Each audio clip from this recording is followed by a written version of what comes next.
تو نبی اکرم صلی اللہ تعالیٰ علیہ وسلم کی خدمت عالی مرتبت میں عرض کیا، صحابی نے سنن ابو داؤد شریف میں حدیث ہے، عرض کی یا رسول اللہ صلی اللہ تعالیٰ علیہ وسلم میرے والدین چلے گئے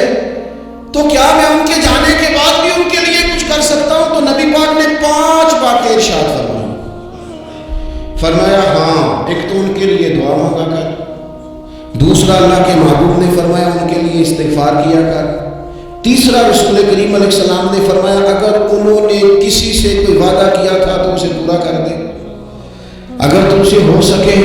اور رسول کریم علیہ السلام نے فرمایا اگر ہو سکے تو ان کی طرف سے صلہ رحمی بھی کر، یعنی ان کے رشتہ داروں سے اچھا سلوک کر، اپنے چچاؤں کے ساتھ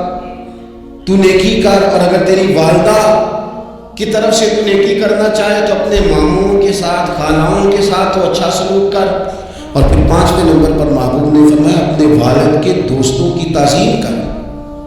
ان کے لیے تیرے دل میں اچھے جذبات ہوں، تو اکرام کر دوستوں کا، اور والد کے دوستوں کے اکرام کا تو اتنا بڑا درجہ ہے کہ حضرت ابو بردہ رضی اللہ تعالیٰ عنہ تشریف لائے مدینہ طیبہ میں، حضرت ابو بردہ مدینہ طیبہ میں تشریف لائے تو حضرت عبداللہ ابن عمر رضی اللہ تعالیٰ عنہ ان سے ملنے پہنچ گئے فٹافٹ، مصروف آدمی تھے حضرت عبداللہ ابن عمر، بہت بڑے مفتی تھے، لوگ ہر وقت مسائل پوچھتے تھے، حاجی کے سب سے زیادہ مسائل انہی کو آتے تھے، اور صحابہ میں ایک بہت بڑا مقام رکھتے تھے۔ حضرت عبداللہ ابن عمر فوراً حضرت ابو بردہ رضی اللہ تعالیٰ عنہ سے ملاقات کے لیے پہنچے، اور پہنچتے ہی فرمانے لگے آپ کو پتہ ہے میں آپ سے کیوں ملنے آیا ہوں؟